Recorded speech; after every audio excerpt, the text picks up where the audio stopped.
Look at you. What do you believe in, huh? What do you believe in? I believe whatever doesn't kill you simply makes you stranger.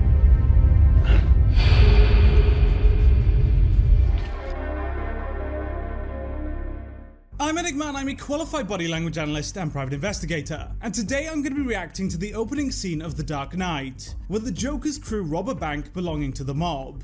So, let's take a look. 3 of a kind, let's do this. That's it? 3 guys? 2 guys on the roof. Every guy gets a share, 5 shares is plenty. 6 shares. Don't forget the guy playing the job. He thinks he can sit it out and still take a slice. I know why they call him the Joker. So why do they call him the Joker? I heard he wears makeup. Makeup? Yeah, to scare people. You know, war paint.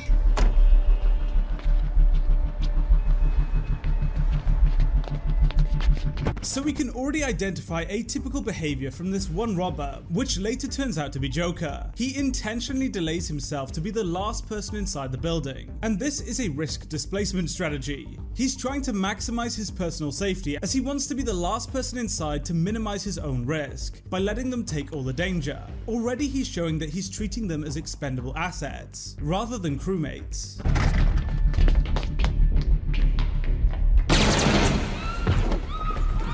All right, everybody, hands up, heads down! I said hands up, heads down! Let's go, pal, I'm making a withdrawal here. I said hands up! No! Here comes the silent alarm. And there it goes. Heads down! All right, you're taking a dive with me! I said stay down here! That's funny, it didn't dial out to 911. It was trying to reach a private number. Is it a problem? No, I'm done here.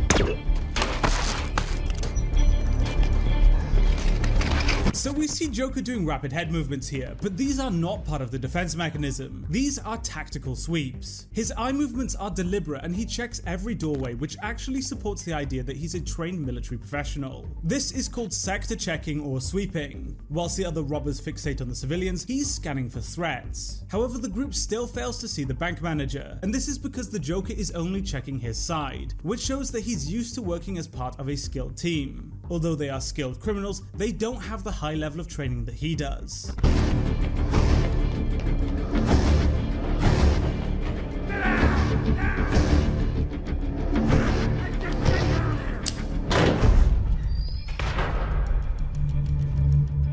Obviously, we don't want you doing anything with your hands other than holding on for dear life.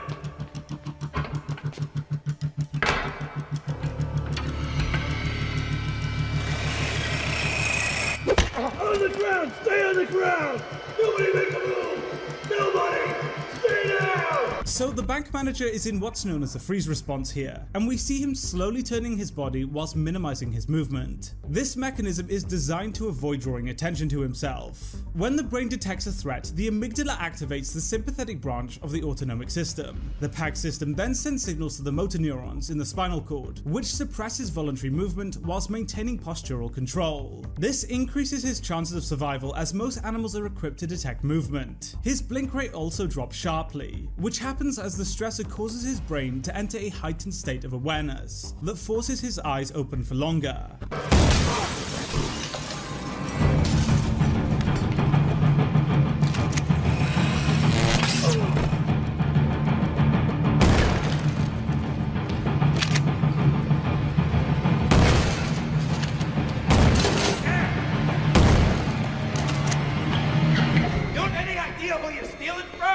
You and your friends are dead! He's out, right?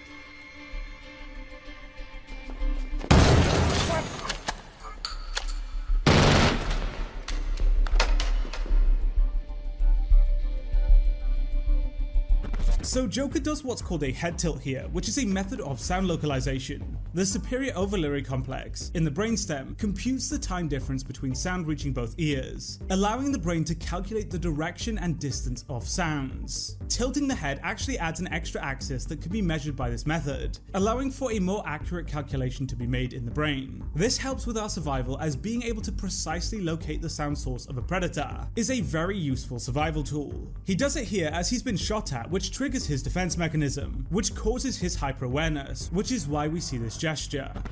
Where did you learn to count? They wired this thing up with like 5,000 volts. What kind of bank does that? A mob bank. I guess the Joker's as crazy as they say. Where's the alarm guy? Boss told me when the guy was done, I should take him out. One less share, right? Funny, he told me something similar. No, no!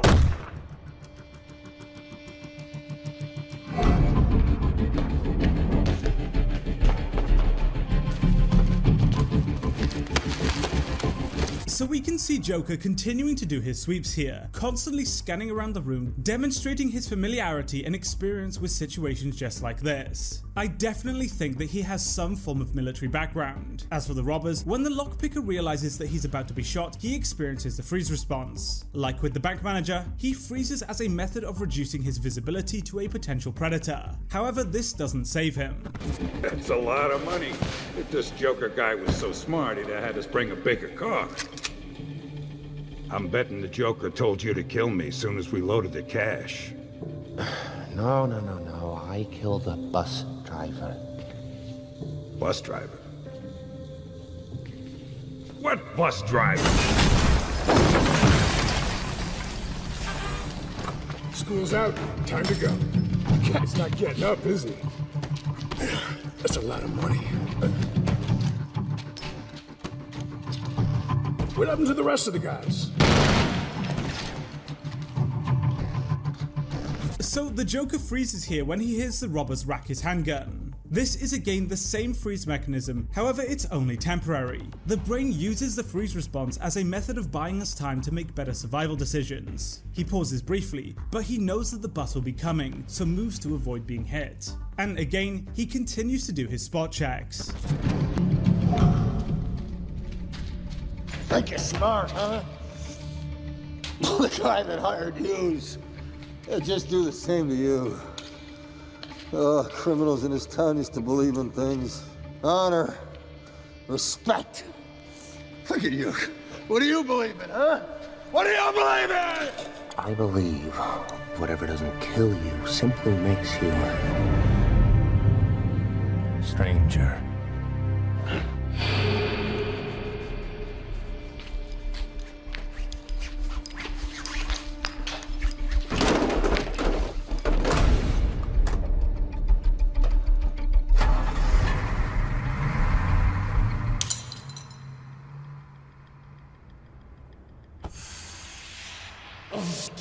So when the Joker takes off his mask, he moves his eyes to 3 different positions in the room, before looking back at the bank manager. This is him again scanning his environment, and I definitely think that he's ex-military or police, as this seems to be ingrained into him. Overall, this scene is extremely well done, and despite wearing masks, we can read a lot about their nonverbals. We can see right at the start that the Joker is prioritizing his own safety, and shows an advanced level of training compared to everyone else. It's a really well acted scene.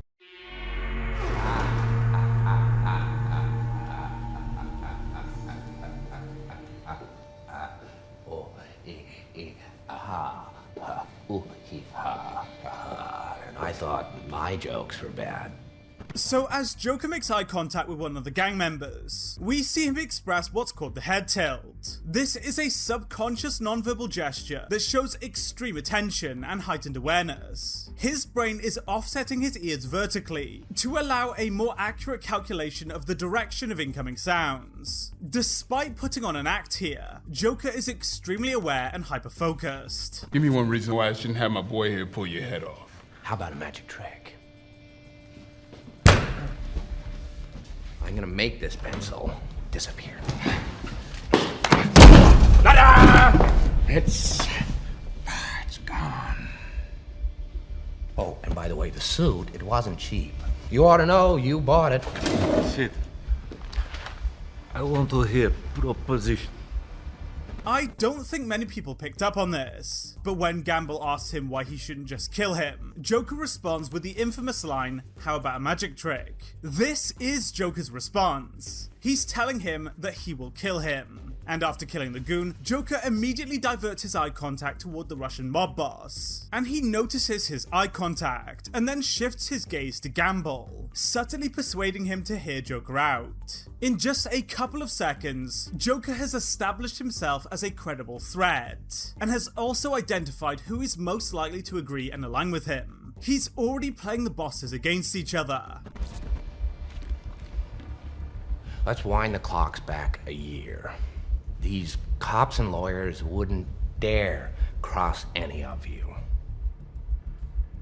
I mean, what happened? Your balls drop off? You see, a guy like me... Freak. A guy like me... Look, listen. Being called a freak deeply angers Joker, to the point that he stops what he's saying and expresses clear signs of extreme cognitive load. The insult triggers a spike in his emotional arousal, and he momentarily pauses to focus on internal emotional regulation, showing just how extreme the insult was to him. He then performs what's called the smile mask, and uses the smile to conceal his extreme rage, venting it in a socially acceptable way. Gamble has deeply insulted him, and Joker isn't gonna let that slide. I know why you choose to have your little group therapy sessions in broad daylight. I know why you're afraid to go out at night. The Batman. See, Batman has shown Gotham your true colors, unfortunately.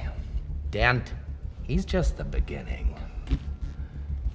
And as for the television's so-called plan, Batman has no jurisdiction. So Gamble distances and then expresses mild tension when Joker talks about Batman revealing them. Despite disliking Joker, he accepts what he says to be true, and shows a clear spike in his autonomic arousal. And the thing is, this is exactly the type of stuff that Joker is great at reading. He's able to identify these little expressions and use them to manipulate and play them against each other. He knows that Gamble is by far the most emotionally volatile and vulnerable out of all of them, so focuses most of his attention on him.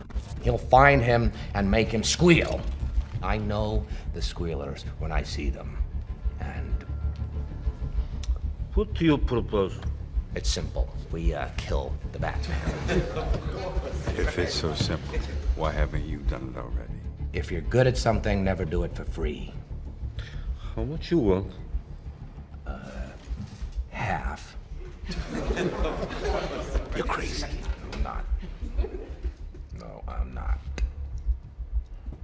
If we look closely, Joker actually begins to smile when they start laughing at him, likely out of amusement at the fact that he knows that they will have no choice other than to agree. However, this is cut short by the comment about him being crazy. He instantly stops the smile and diverts his attention directly towards the person who said it. This is hyperfixation, as his amygdala registers the person as a social threat, locking his eyes to him. He then twitches his right eye, which is as a result of involuntary neuromuscular activation due to an extreme spike in his stress levels. This insult angers him to an extreme level. If we don't deal with this now, soon little Gamble here won't be able to get a nickel for his grandma. Enough from the clown! Let's not blow this out of proportion. You think you could steal from us and just walk away? Yeah. I'm putting the word out. 500 grand for this clown dead. When Joker is insulting Gamble, he deliberately makes eye contact exclusively with the other mob leaders to further destabilize the group dynamic.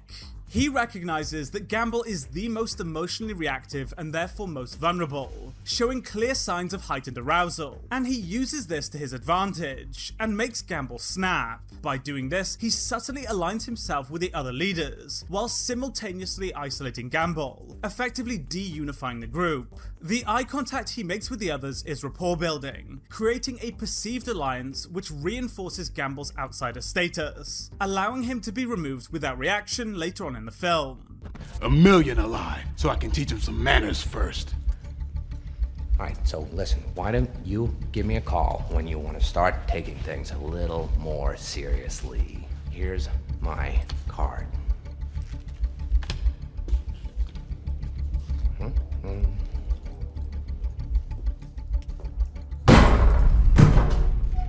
So Joker actually points towards Gamble here, as if he's about to say something, but then restrains himself, and this is really interesting. Joker is suppressing an immediate impulse to react to his threat, indicating strong top-down regulation over his emotional drive. Joker has a plan, and knows better than to let his emotions direct his actions. It's an extremely detailed and well-acted scene, and shows just how intelligent and manipulative the Joker is. Yo, Gamble, somebody here for you. They say they've just killed the Joker. They brought the body.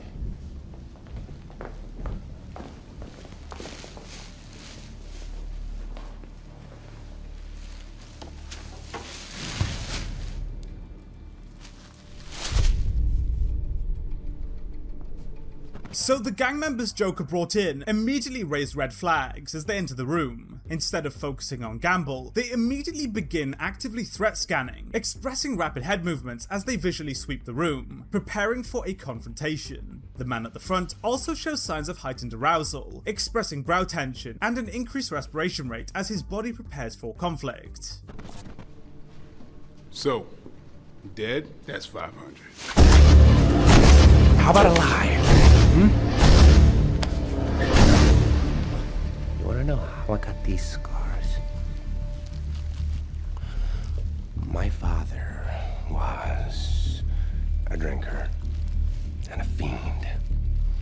And one night, he goes off crazier than usual. Mommy gets the kitchen knife to defend herself. He doesn't like that. Not one bit. So Gamble immediately enters the freeze response here, with his basal ganglia system suppressing all non-essential movement, making him appear non-confrontational. Meanwhile, Joker repeatedly diverts his gaze upward whilst telling the story, and this reflects an increased cognitive load. It's a common myth that looking up means that they're lying or remembering. It's just a sign of increased cognition. And he also slows his speech when describing his father, which is another sign of cognitive load. Taken together, these behaviors suggest he's actively generating a story in real time, adjusting it to suit Gamble to maximize his manipulation and fear. So, me watching, he takes the knife to her, laughing while he does it. He turns to me and he says, "Why so serious?" He comes at me with the knife. "Why so serious?" He sticks the blade in my mouth. "Let's put a smile on that face." And... why so serious? This is really interesting. The story isn't aimed at manipulating Gamble, it's aimed at his gang. By telling his story, Joker is shaping how they perceive him, and at the end, he shifts his eye contact toward the man on the floor, directing the message to them. Like his father in the story, he presents himself as unpredictable and capable of sudden violence. Psychologically, this is effective because unpredictability helps keep the amygdala in a constant state of threat monitoring. When the brain can't form stable predictions about intent or next actions, it maintains elevated vigilance, generating continued fear. This sustained uncertainty is what makes him so intimidating, and keeps others afraid of him and in line.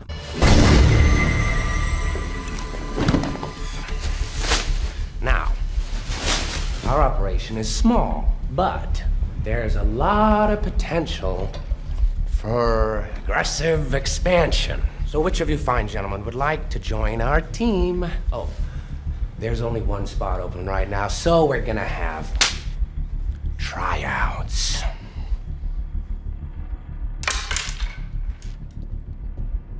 Make it fast. So when Gamble is killed, the guy on the floor immediately performs a distancing behavior, and looks away whilst also expressing bruxism, clenching his teeth as well as tensing his face. He's in an extreme state of physiological arousal, seeing his boss killed, and expresses these behaviors as his defense mechanism prepares him to encounter the threat. The distancing is a form of avoidance, trying to get away from the stressor, and the mouth and facial tension here are a result of extreme muscle tension, as the body tenses up to become stronger and more resistant to damage. This is also part of gate control, reducing his pain perception, allowing him to focus whilst being attacked. Public likes you. That's the only reason that this might fly. But that means it's on you. They're all gonna come after you now. And not just the mob. Politicians, journalists, cops. Anyone whose wallet's about to get lighter. Are you up to it? You better be. Because they get anything on you, and those criminals are back on the streets, followed swiftly by you and me.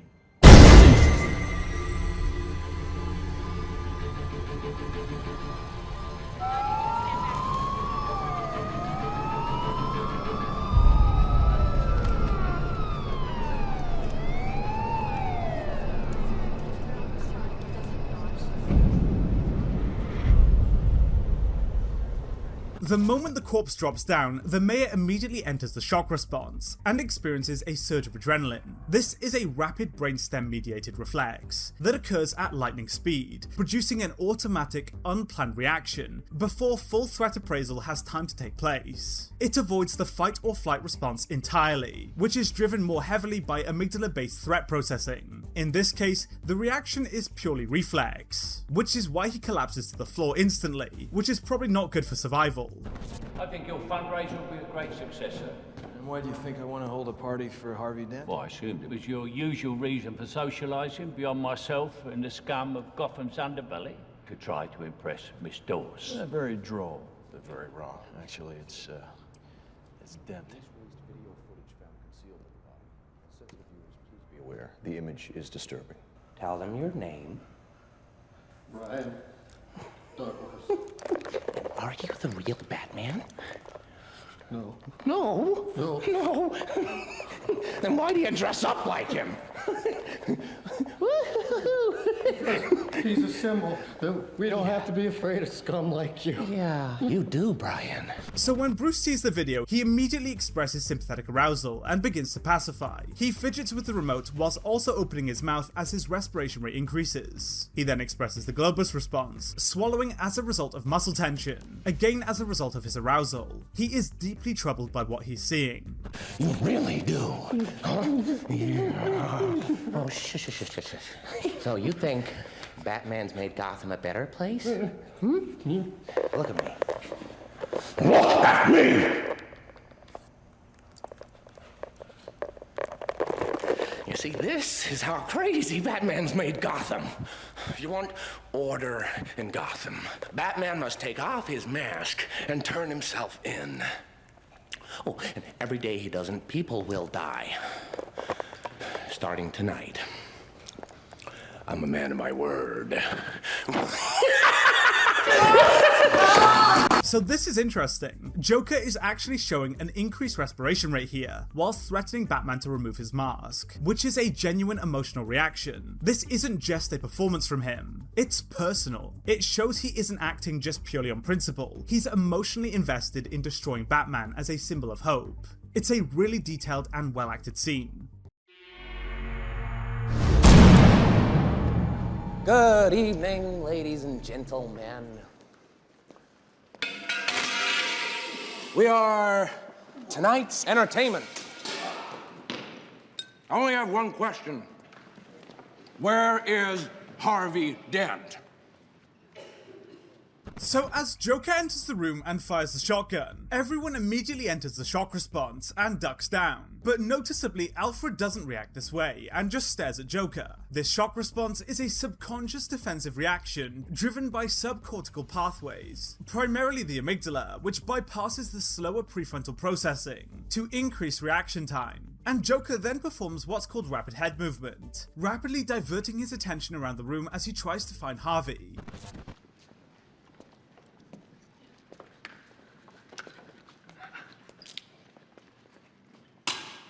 You know where Harvey is?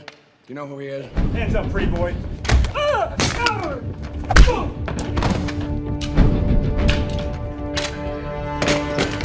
you know where I can find Harvey? I need to talk to him about something. Just something little, huh? No. What's going on out there? Wayne! Thank God you've got a panic room. Hey, wait! Oh, you gotta be kidding me. So Bruce Wayne's nonverbals are really interesting here. He is firmly in the fight response and shows minimal outward expression. This isn't a lack of emotion, it's controlled suppression. His defense mechanism is narrowing his behavior, with the prefrontal cortex and basal ganglia working together to restrict non-essential motor output. He may not be wearing the suit, but he is Batman here. He's completely calm and ready for action. You know, I'll settle for his loved ones. We're not intimidated by thugs. You know, you remind me of my father. I hated my father. Okay, stop.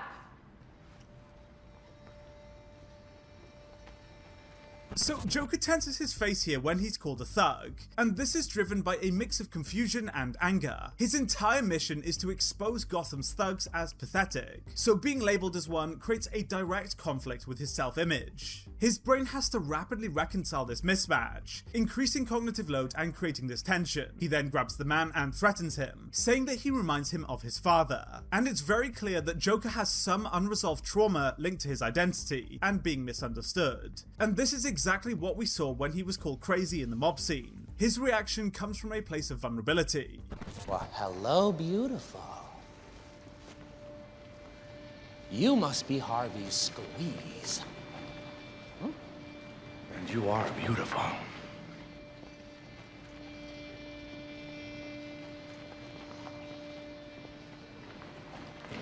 Well, you look nervous. Is it the scars? You want to know how I got them? Come here. Hey. Look at me. So I had a wife, beautiful, like you, who tells me I worry too much, who tells me I ought to smile more, who gambles and gets in deep with the sharks. So when Joker grabs her, Rachel immediately distances and looks away as a form of psychological self-protection. This reduces her visual input and helps lower her immediate exposure to the threat, to try and maintain composure. Despite her defiance, she is absolutely terrified of him, and Joker then tries to manipulate her, changing his proxemics and getting in closer, whilst delivering an invented story to destabilize her. He uses the love story to explain his scars because he knows that it will resonate with her, just as he used the story of his abusive father to terrify Gamble in another scene. One day they carve her face. We have no money for surgeries. She can't take it. I just want to see her smile again. I just want her to know that I don't care about the scars. So, I stick a razor in my mouth and do this to myself. And you know what? She can't stand the sight of me. She leaves. Now I see the funny side. Now I'm always smiling. A little fight in you. I like that. So Rachel continues to attempt to distance from him, but Joker forces her to look at him, again to ensure that his intimidation of her works. And this is interesting. We actually see genuine micro-expressions of muscle tension from the Joker here when he's telling the story. He tenses his jaw whilst also performing the Globus response, swallowing as a result of muscle tension in his throat, creating a strong urge to swallow. The story is made up to deliberately intimidate, but there is some truth to it here, as Joker is having a genuine emotional reaction. You're gonna love me.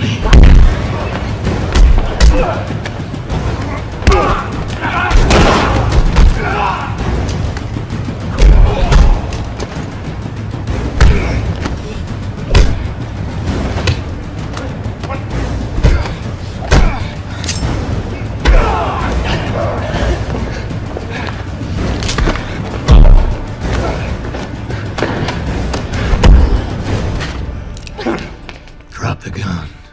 So despite being in an intense physical confrontation and seeing Rachel at gunpoint, Batman shows no real muscle tension around his mouth and eyes here. He is firmly in the fight response and is hyperfixated on Joker, with his brain still restricting all non-essential motor output, making him completely focused. Joker, on the other hand, reacts instinctively and shows extreme sympathetic activation, and this is because he wasn't expecting Batman to be there. His amygdala instantly triggers his defense mechanism, filling him with adrenaline, preparing him for action. This is why he acts so disorientated and chaotic here. He's taken completely off guard. Sure, you just take off your little mask and show us all who you really are. Let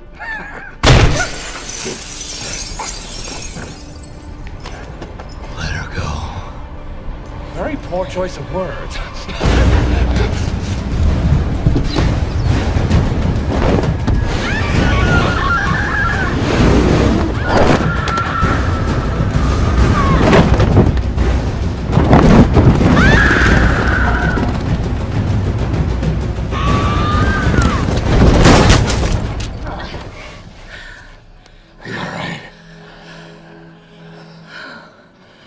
Let's not do that again. Is Harvey okay? He's safe. So this is extremely unrealistic. Both Rachel and to an extent Batman should be an absolute mess of chemicals expressing extreme sympathetic arousal. We would expect to see numerous sympathetic tremors, extreme respiration and rapid head movement. People often soil themselves when under this level of stress. But we see none of this here, and Rachel sounds like she's just gone for a light jog, not fallen off a building. Although I get why Nolan wanted to portray it this way. Overall, it's a really well acted and detailed scene, and we get a tiny bit of insight into the Joker's backstory.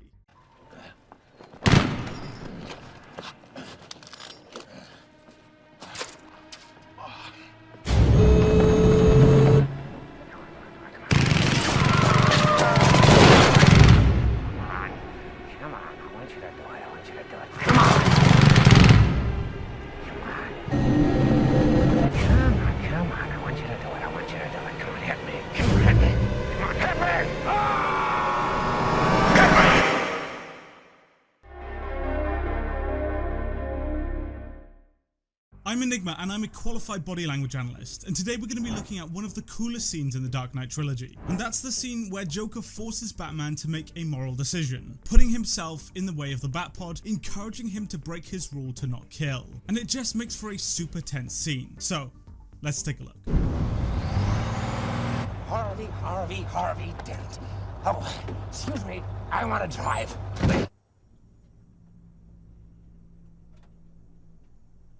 Scanning all systems. Scanning all systems.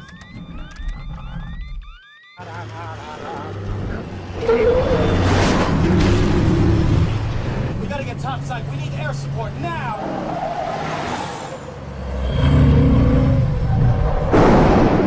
I like this job. I like it. Damage catastrophic. Eject sequence initiated.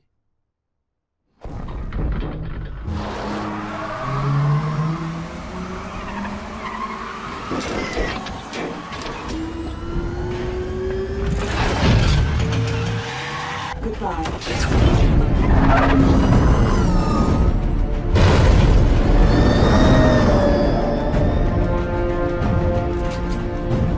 We're on point, ready to give them some of their own medicine.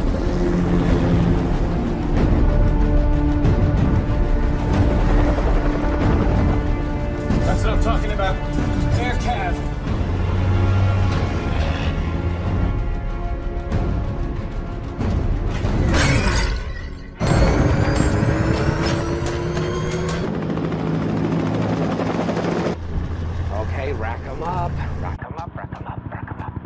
Joker and Batman are both giving off signs of extreme stress, which is to be expected given the situation. High stress triggers the defense mechanism, which in turn causes muscle tension that we see here. Joker seems to relish in the stress, consciously shaking his head in response to the adrenal release, as a way of pacifying. He's having fun.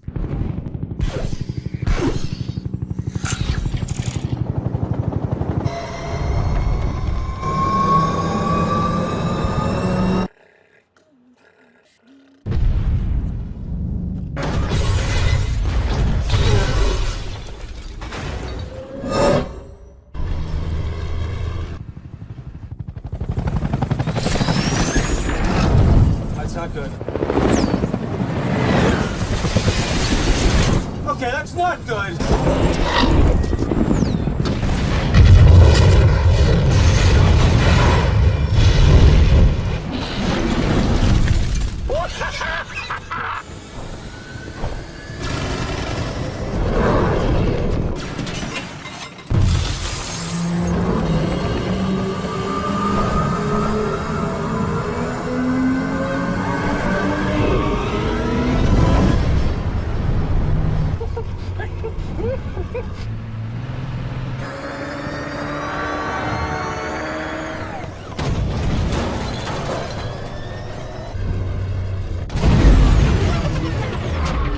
Now there's a Batman. Joker expresses mouth tension here, which is a method of gate control. This is the theory of pain reduction. This most commonly manifests in mouth tension, and it's a way of actually reducing our experience of pain. By tensing the mouth, the signals actually block the pathways in the brainstem from being able to transmit the pain signals, which reduces the pain that he feels. He's anticipating a physical altercation, so does this to mitigate the potential pain, and thus improve his chances of survival. It's purely subconscious, but it's a massive advantage in terms of survival. Oh, you want to play? Come on. Come on.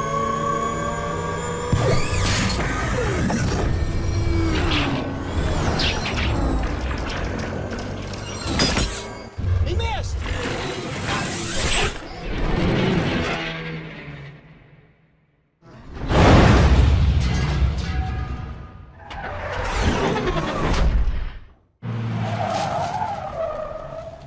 You can't stop here. We're like sitting ducks.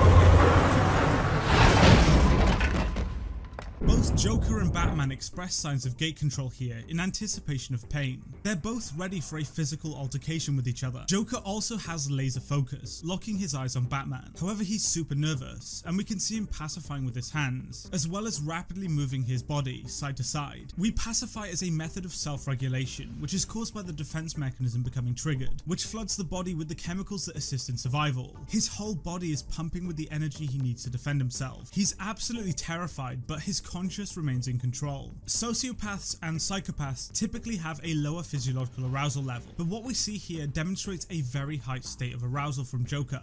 I don't think he's a sociopath. Based on his body language, I would say that he's more fitting of antisocial personality disorder. He's impulsive but calculated, whilst also experiencing an extreme arousal in stressful situations.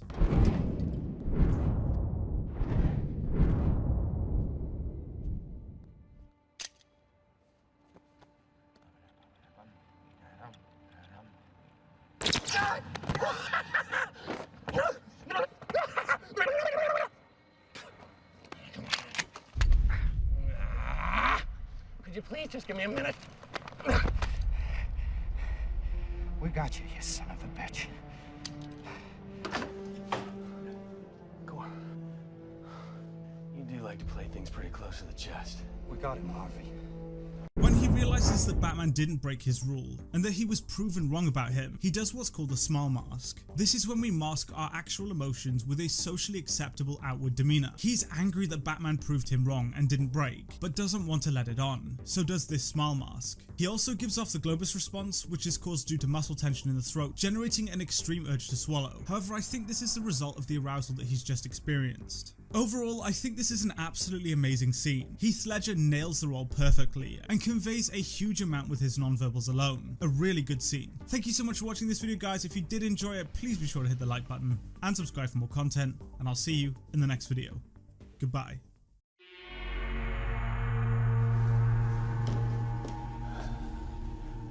Harvey Dent never made it home. Of course not. What have you done with him? Me? I was right here. Who did you leave him with? Your people? So Commissioner Gordon is self-regulating here, interlocking his fingers to generate proprioceptive feedback that helps stabilize his autonomic arousal under stress. Despite his calm, controlled voice, his body is showing signs of internal tension, and Joker picks up on this immediately. And Joker's nonverbals here are performative and strategic, used to deliberately destabilize Gordon and make him doubt himself. He also maintains intense eye contact as a form of social monitoring, closely assessing Gordon's mental state, whilst applying psychological pressure. Assuming, of course, that they are still your people, and not Maroni's. Does it depress you, Commissioner, to know just how alone you really are? Does it make you feel responsible for Harvey Dent's current predicament? Where is he? What's the time? What difference does that make? Well, depending on the time, he may be in one spot or several.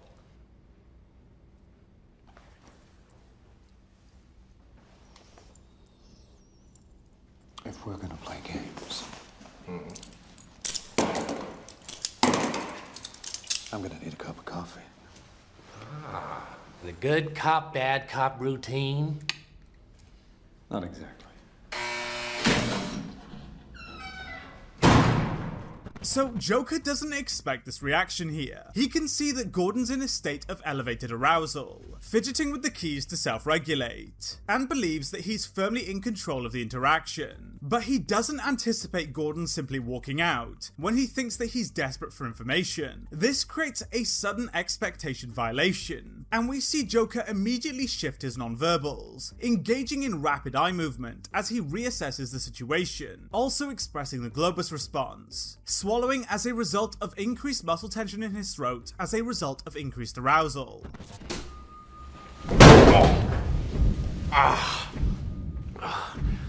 Never start with the head. The victim gets all fuzzy. He can't feel the neck. See? You wanted me. Here I am.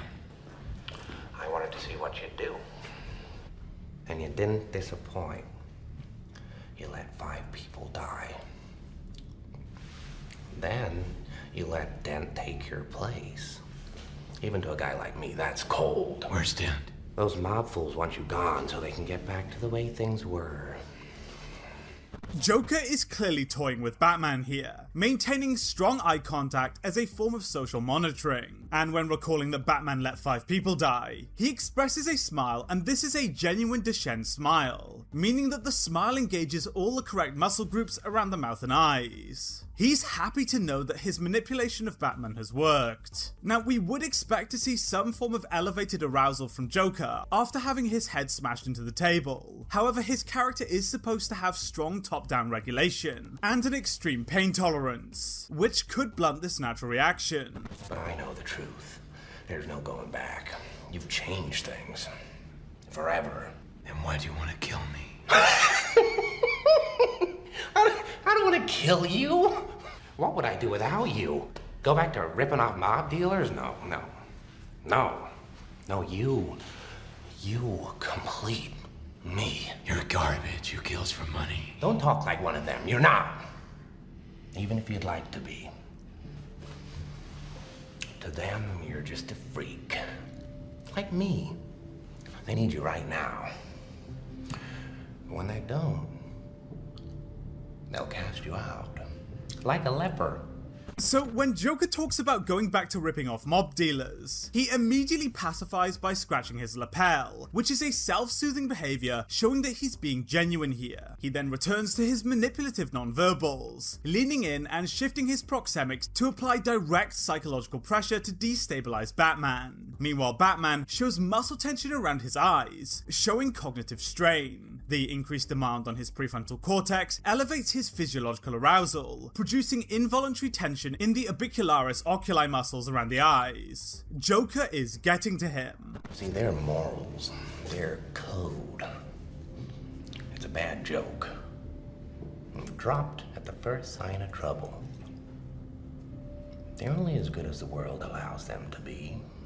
I'll show you. When the chips are down, these civilized people, they'll eat each other. See, I'm not a monster. I'm just ahead of the curve. Where's Dent? I have all these rules, and you think they'll save you. Batman is experiencing extreme internal conflict here, and is losing control of the situation. And Joker realizes this, and shifts his proxemics, leaning in to increase the nonverbal pressure on Batman, which works, triggering Batman's amygdala, causing him to enter the fight response. The outburst isn't random, it's frustration aggression. Batman subconsciously recognizes Joker's intelligence, and loses control, resorting to violence to reassert this control. Who's in control? I have one rule. Oh, then that's the rule you'll have to break to know the truth. Which is? The only sensible way to live in this world is without rules. And tonight, you're gonna break your one rule. I'm considering it. No, there's only minutes left, so you're gonna have to play my little game if you want to save one of them. Yeah. You know, for a while there, I thought you really were a dent. The way you threw yourself after her.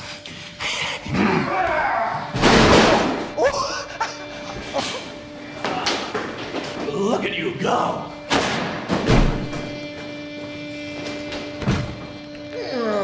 Joker has successfully manipulated Batman to the point that he defaults to extreme aggression. And as Batman enters the fight response, activity in his prefrontal cortex becomes downregulated, reducing his capacity for rational thought, effectively stripping him of his intelligence. And the moment that Rachel is threatened, this escalates into full-blown aggression. Joker is deliberately trying to destabilize Batman, and it works completely here. Does Harvey know about you and his little bully? Where are they? Killing is making a choice. Where are they? Choose between one life or the other. Your friend, the district attorney, or his blushing bride to be.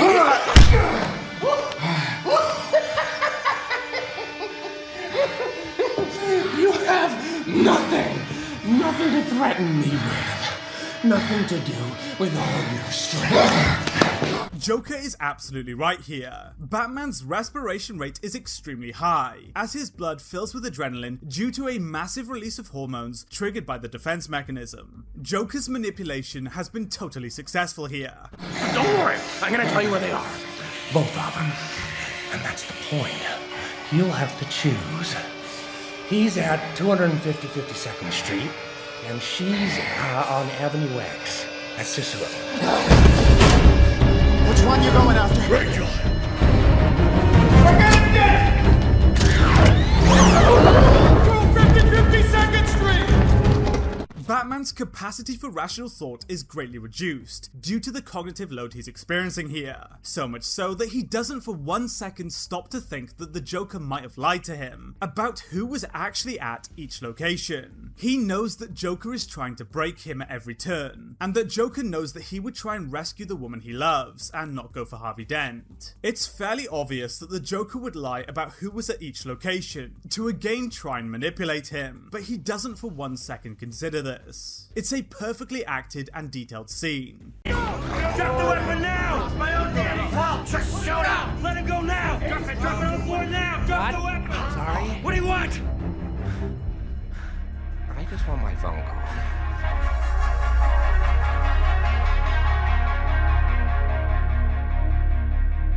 I'm Enigma and I'm a qualified body language analyst and proud investigator, and today we're going to be taking a look at The Dark Knight, where the Joker escapes prison and Rachel loses her life, leading to Harvey Dent falling into becoming Two-Face. So, let's take a look. Harvey.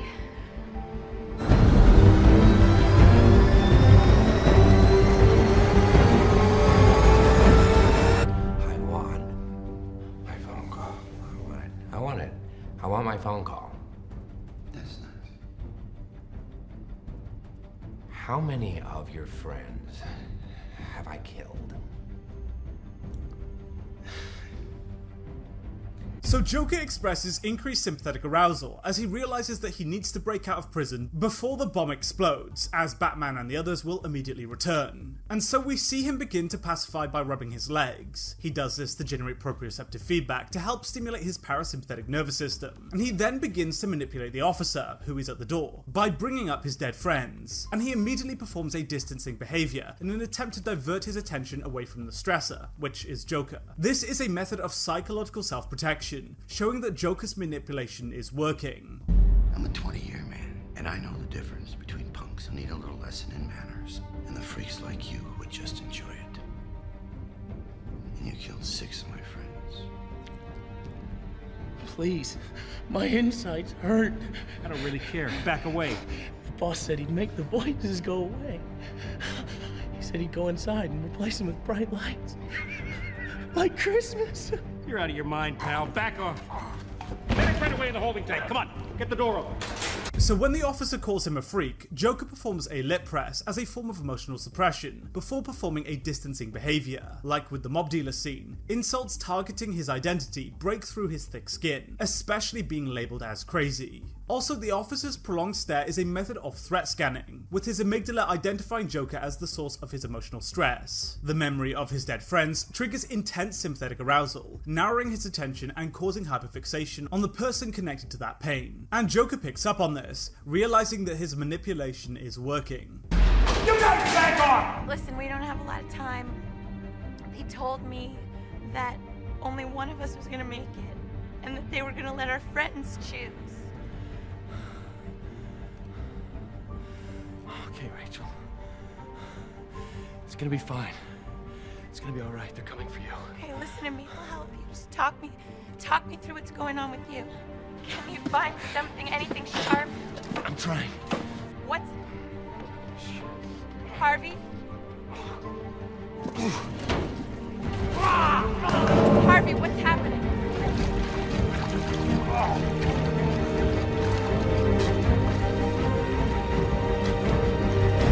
So this is really subtle, but reveals a key part of Harvey Dent's psychological collapse into becoming Two-Face. The moment Rachel tells him that only one of them will survive, and that their friends would choose, Harvey immediately expresses a spike in his respiration rate. He already understands the danger, but that information confirms that he will be the one to die, as their friends will choose to save Rachel. His response shows an instant heightening of his defense mechanism, as he realizes that he will be the one to die. When he says they're coming for you, he already accepted that she will live, whilst processing his own impending death. And that's the thing that breaks him, that they come for him instead, and it completely ruins his sense of cohesion and order. All available units converging 250 52nd Street. Do you want to know why I use a knife? Guns are too quick. You can't savor all the little emotions. You see, in their last moments, people show you who they really are. So, in a way, I knew your friends better than you ever did. Would you like to know which of them were cowards? So this is just perfect manipulation from Joker. He can see the officer's sympathetic arousal as he toys with him, deliberately baiting him into getting closer. The officer initially expresses mouth tension and an elevated respiration rate before displaying more obvious signs of arousal. Before removing his jacket, he performs a smile mask, using a socially acceptable facial expression to release tension whilst attempting to hide the fact that Joker is affecting him on an emotional level. He doesn't want to show vulnerability, but Joker has already gained psychological control here, allowing him to escape.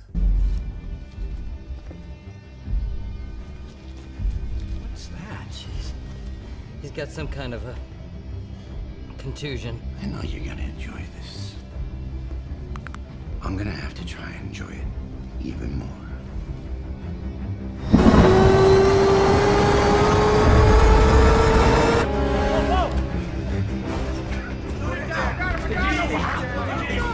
Drop the weapon now! It's my own damn fault! Just shut up! Let him go now! Drop it on the floor now! Drop the weapon! Sorry? What do you want? I just want my phone call. Sorry to interrupt, but I have a new Discord, so if you'd like to hang out with me and ask me some questions, then please click the link in the comment section. So Joker is expressing what's called the tongue press here, as he holds the knife to the officer's throat. And this is caused by motor overflow, where the brain recruits more muscles than necessary during an intense motor task, causing involuntary tension in areas like the tongue, jaw and face. It's why we also see strong facial and mouth tension here. Joker isn't detached, he's actively experiencing extreme sympathetic arousal, and he even appears to be enjoying it. He's an agent of chaos and thrives on it. What's happening? Just talk to me just for 1 second. All right.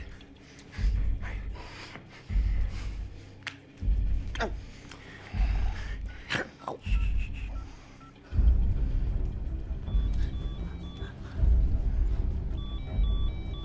Is that a phone?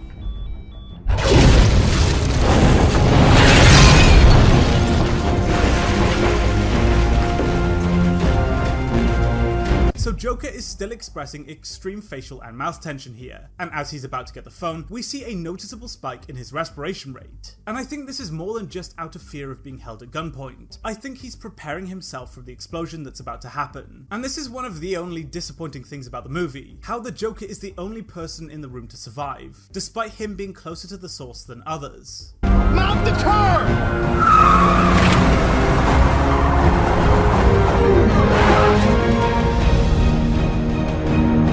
Harvey, just in case, I want to tell you something, okay? Don't think like that, Rachel. They're coming for you. I know they are, but I don't want them to. I don't want to live without you, and I do have an answer for you. And my answer is yes. No! No, not me! Why are you coming for me? So this is the Joker's manipulation on full display here. He tricked Batman into rescuing the wrong person, knowing full well that it would make Harvey blame Batman and even the police force for Rachel's death, instead of him. Right until the moment Batman arrives, both Rachel and Harvey fully believe that she will survive, only for that belief to be completely shattered. The moment Rachel realizes that Harvey was the one being saved, she immediately performs rapid head movement, as her amygdala triggers threat scanning. Her brain rapidly searches for new information as she realizes that she is about to die. Rachel! Rachel! Harvey. Okay. Rachel! Harvey, it's okay. It's all right. Listen. Someone...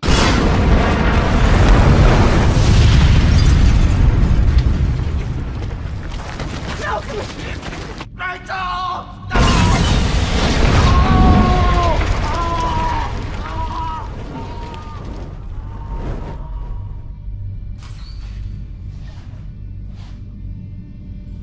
So Rachel enters a state of denial here, whilst performing a prolonged blink. The blink occurs due to the extreme cognitive load that she's experiencing, and she temporarily cuts visual input by closing her eyes, as her brain attempts to process the situation. She isn't saying it's okay for Harvey, she's trying to calm herself down and avoid fully accepting the reality that she's about to die. And this is what breaks Harvey. He fully believed that Rachel would survive right up until the moment of the explosion. That sudden reversal destroys his sense of fairness and order. The trauma creates a deep sense of betrayal, causing him to redirect his anger toward Batman and the police force. And in this moment, Gotham's White Knight was corrupted by the Joker. It's an utterly amazing scene.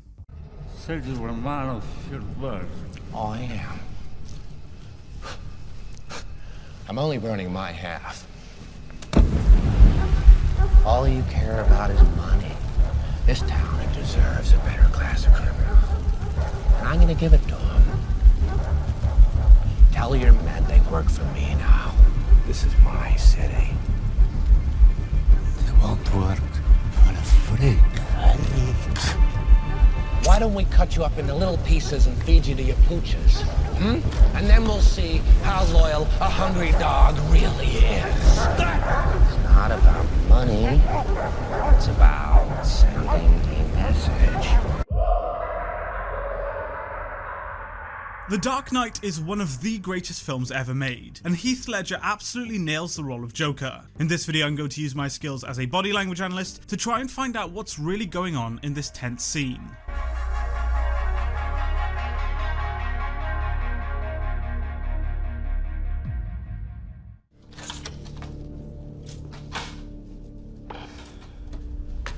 It's craziness. It's too much. You should have thought about that before you let the clown out of the box. You want him? I can tell you where he'll be this afternoon.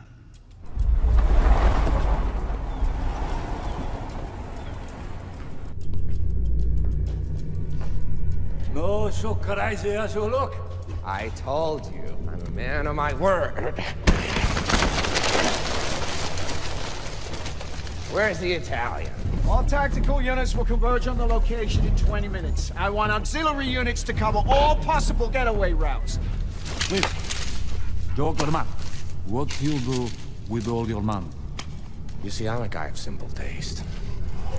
I enjoy, dynamite, and gunpowder, and gasoline, So Joker is doing what's called non-verbal tics. This is really interesting. These are involuntary movements that occur due to dopamine dysregulation. The basal gland, which is the part of the brain that controls movement, relies on dopamine. A sudden spike in dopamine levels can actually cause a person to feel the urge to involuntarily move or tic, which is what we see here. This dysregulation is commonly caused by some form of post-traumatic stress or neurological condition such as schizophrenia. This really does fit in with the fact that the Joker is supposed to be a mentally ill patient who has just escaped Arkham Asylum. Unpredictable behaviors such as this add to the fear factor, as we are naturally afraid of things we can't predict, which is the entire basis of Joker's plan in the first place. If we know what's going to happen, even if tragic, we go along with it because it's all part of the plan. Joker introduces chaos and the city falls apart. What's it? And you know the thing that they have in common? They're a cheat. I want to know how much they're paying you to say who Batman really is. This is our chance. I want Lau alive. The Joker, either way. Hey, Jim, get a load of this. Let's take the next caller. Harvey Dent didn't want to give in to this maniac. Do you think you know better than him? I think that if we could talk to Dent today, he may feel differently. And we wish him a speedy recovery. Because God knows we need him now. Oh, I am. I'm only burning my half. All you care about is money. This town deserves a better class of criminal. And I'm gonna give it to them. Tell your men they work for me now. This is my city. They won't work for a freak. Why don't we cut you up into little pieces and feed you to your pooches? And then we'll see how loyal a hungry dog really is. The Chechen enters the freeze response here. He's terrified of the Joker, and as a result, his defense mechanism becomes triggered. He freezes as a method of survival, as movement is the single biggest giveaway of location to a potential predator. By remaining still, he's buying himself time to analyze the situation. This is all controlled subconsciously, and has evolved into us over millions of years. He also increases his level of respiration, filling his muscles with the oxygen they need to defend themselves. And when he then insults Joker, he expresses extreme muscle tension and distances. This distancing is him attempting to avoid the stressor, which is Joker. Again, he's just terrified of him. However, the Joker is completely confident and changes his proxemics to get closer to him without showing any signs of stress. He is in no way intimidated by him. It's not about money. It's about sending a message. Everything burns. Who is this? I had a vision of a world without Batman. The mob ground out the little prophet, and the police tried to shut them down one block at a time. And it was so boring. I've had a change of heart. I don't want Mr. Reese spoiling everything, but why should I have all the fun? Joker gives off another non-verbal tic, showing that he's experiencing a rush of dopamine when thinking about his plans. It's manic behavior and shows just how infatuated he is with his ideals. Both Bruce and Alfred are experiencing high stress whilst watching the broadcast. Bruce has his brow tense whilst Alfred is doing what's called a hand clasp, which is a method of self-regulation. Physical touch helps reduce the levels of cortisol in the bloodstream, which is a stress hormone. He does this behavior to effectively calm himself down. Let's give someone else a chance. If Coleman Reese isn't dead in 60 minutes, then I blow up a hospital. I want you to call in every officer. Tell them to head to their nearest hospital and start evac and search. Call the transit authority, school board, prisons. Get every available bus down to a hospital. The priority is Gotham General. Wheel everybody out of that place right now. You come with me. Where are we going, sir? To get Reese. I need you plugged in checking Gordon's men and their families. Looking for? Hospital admissions. Will you be wanting the back put, sir? Middle of the day, Alfred? Not very subtle. The Lamborghini then. Much more subtle. Coleman also does the freeze response here. His defense mechanism has become triggered, and he remains as still as possible whilst also increasing his respiration in an attempt to take in as much oxygen as possible. He's preparing to encounter a physical threat, and thus his heart rate becomes elevated. Alfred again does the hand clasp here. He knows that there are high stakes at play, and does this clasp to regulate himself. Overall, this scene is absolutely amazing. The level of detail in the acting from the cast is insane, and it's why this film is regarded as one of the greatest ever made. Heath Ledger is able to perfectly convey the character of the Joker, and I'm really impressed by how he was able to display the non-verbal tics. We really get the feeling that Joker has some form of extreme trauma or mental health issue that's ingrained in his personality, and it's why he appears so scary. He's completely unpredictable.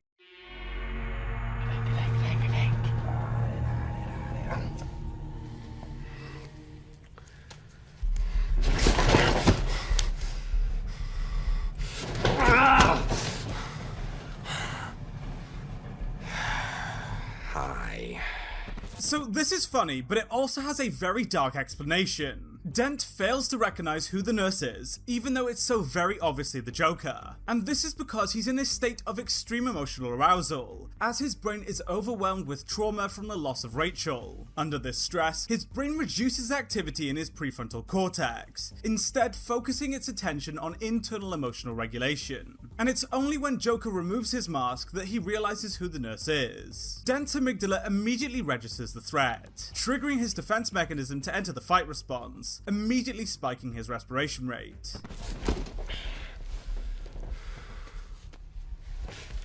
You know, I don't want there to be any hard feelings between us, Harvey. When you and, Rachel were being abducted, I was sitting in Gordon's cage.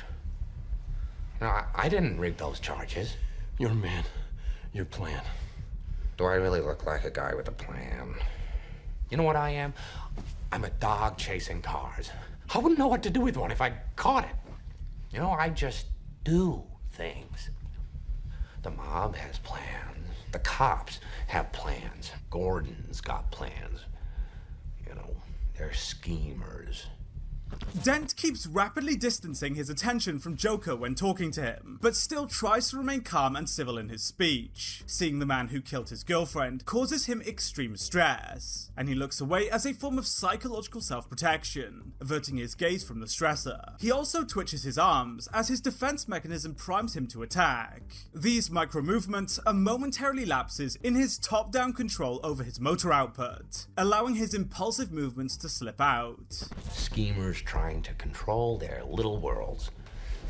I'm not a schemer. I try to show the schemers how pathetic their attempts to control things really are. So, when I say, come here, when I say that you and your girlfriend was nothing personal, you know that I'm telling the truth. I'm gonna need your weapon. What? Why? Because my wife's in the hospital. Yeah, that would be why. It's the schemers that put you where you are. You were a schemer, you had plans, and look where that got you. So Joker is being highly manipulative with his nonverbals here, maintaining intense eye contact whilst deliberately grabbing Harvey's hand to try and build rapport with him. The physical touch engages the somatosensory system in Harvey's brain, which promotes social bonding and reduces his perception of Joker as a threat, allowing for a more successful manipulation. And Joker's goal isn't to recruit Harvey here, it's to break him so much that he abandons his sense of justice and order, creating chaos. It's why Joker then unbinds his hands. He wants Harvey to lash out and attack him. Police and courts are taking every possible precaution and urging everyone not to take matters into their own hands. I just did what I do best. I took your little plan and I turned it on itself. Look what I did to this city with a few drums of gas and a couple of bullets. You know what I noticed? Nobody panics when things go according to plan. Even if the plan is horrifying. If tomorrow I tell the press that like a gangbanger will get shot, or a truckload of soldiers will be blowing up, nobody panics. Because it's all part of the plan. But when I say that one little old mare will die, well, then everyone loses their minds. Introduce a little anarchy. When Joker says to introduce a little anarchy, he performs a head tilt, which is a method of sound localization that shows extreme attention. This is the part that Joker has been waiting for. He wants to see if Harvey will break.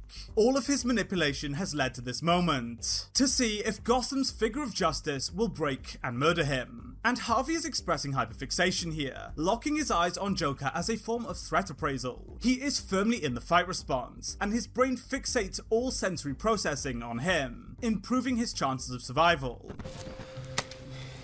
Upset the established order, and everything becomes chaos. I'm an agent of chaos. Oh, and you know the thing about chaos? It's fear.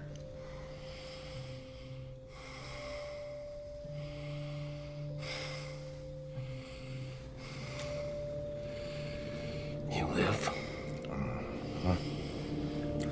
You die. Now we're talking.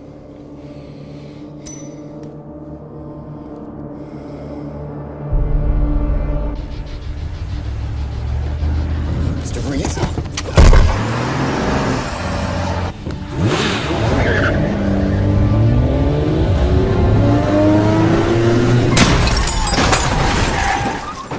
So a lot is happening here.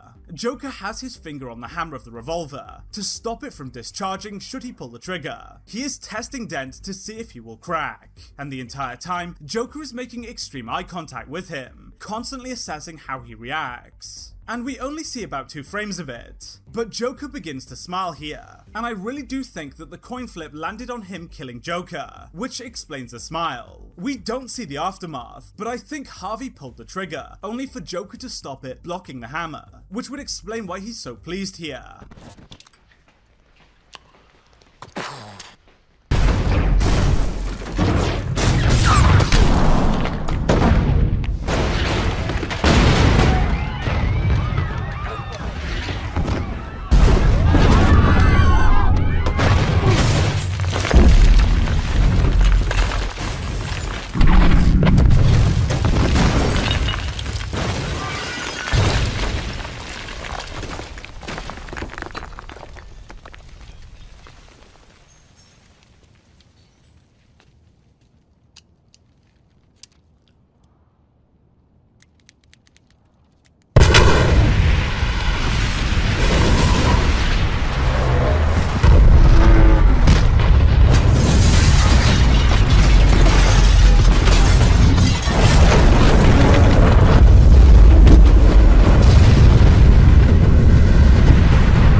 So Joker is experiencing extreme sympathetic arousal here, and we can see his hand twitching and shaking as a result of adrenaline flooding his system via the adrenal glands. And this is likely a mix of excitement and apprehension about exploding the hospital. Joker has won here and successfully broke Harvey, solidifying him as Two-Face and depriving Gotham of its leading figure of justice. Now only Batman stands in his way. It's a beautifully acted and detailed scene.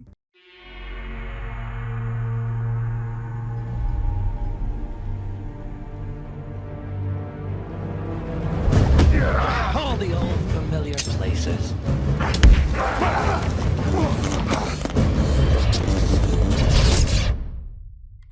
Stand by.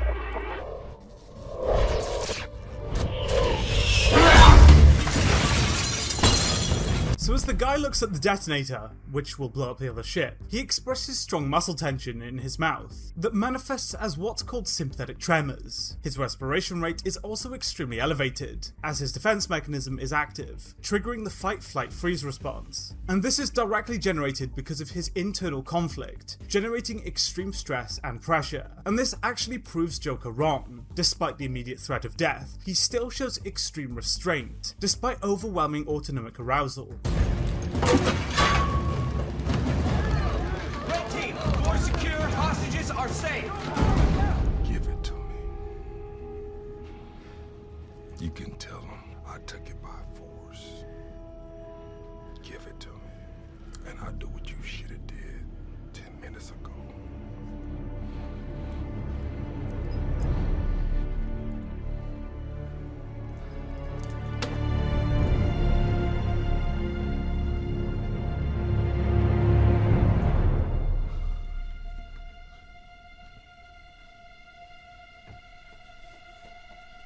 The prison officer shows extreme cognitive load before handing over the detonator and rapidly darts his eyes whilst also performing a distancing behaviour, looking away to psychologically protect himself. But interestingly, he also exhibits signs of the freeze response, where the brain under extreme stress actually restricts motor output as a survival mechanism, which reduces his visual profile and is a natural response to stress.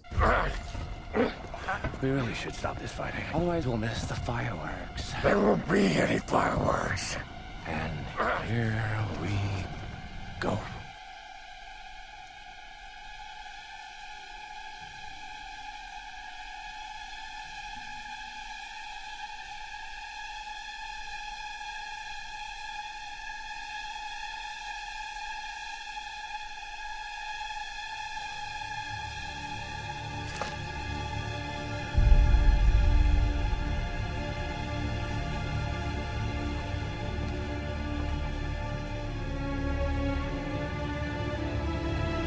So this guy is also experiencing the freeze response, which is why when he moves his head, it's extremely slow and deliberate. His brain is filled with autonomic arousal and believes that he's in immediate danger, so every single thing that he does is deliberate and slow. This evolved into us as sudden reactions would often provoke predators or give away our location, leading to death. And as he puts it down, the captain immediately performs a distancing behaviour to again psychologically protect himself. They are all terrified but still refuse to kill each other. They are proving in real time that Joker is wrong about humanity.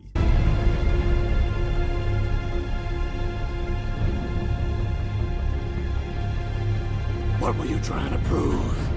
That deep down, everyone's as ugly as you. You're alone.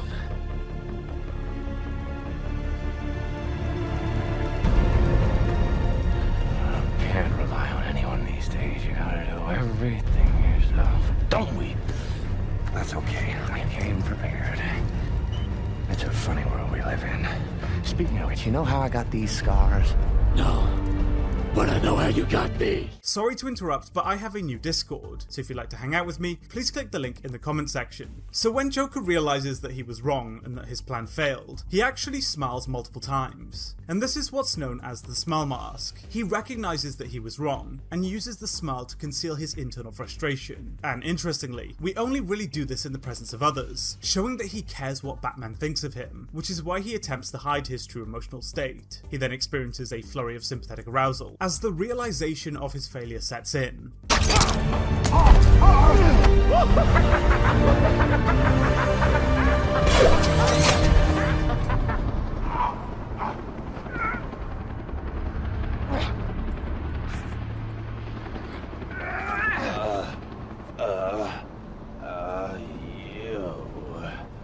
You just couldn't let me go, could you? This is what happens when an unstoppable force meets an immovable object. You truly are incorruptible, aren't you? Huh? You won't kill me out of some misplaced sense of self-righteousness. And I won't kill you. So as Joker falls to his death, he actually laughs. And this is because his whole plan was not only to test the people with the ships, but also make Batman break his one rule. And as he falls to his death, he laughs because he won. He broke Gotham's Dark Knight, in the same way that he broke Gotham's White Knight, with Harvey Dent. However, he immediately stops when he realizes Batman saved him. Because you're just too much fun. I think you and I are destined to do this forever. You'll be in a padded cell forever. Maybe we could share one. You know, they'll be doubling up the rate this city's inhabitants are losing their minds. This city just showed you that it's full of people ready to believe in good. Until their spirit breaks completely. Until they get a good look at the real Harvey Dent. Huh? And all the heroic things he's done. You didn't think I'd risk losing the battle for Gotham's soul in a fistfight with you. So when Joker counters Batman's point and says until their spirits break completely, he performs strong facial tension and mouth tension, and I think this is emotional suppression, and he pairs this with a prefrontally controlled gesture. He doesn't believe what he's saying, and knows that he has just been proven wrong, but still can't admit defeat, which is why he reacts in this way. You need an ace in the hole. Mine's Harvey. What did you do? I took Gotham's White Knight, and I brought him down to our level.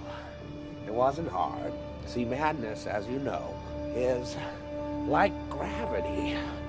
All it takes is a little push.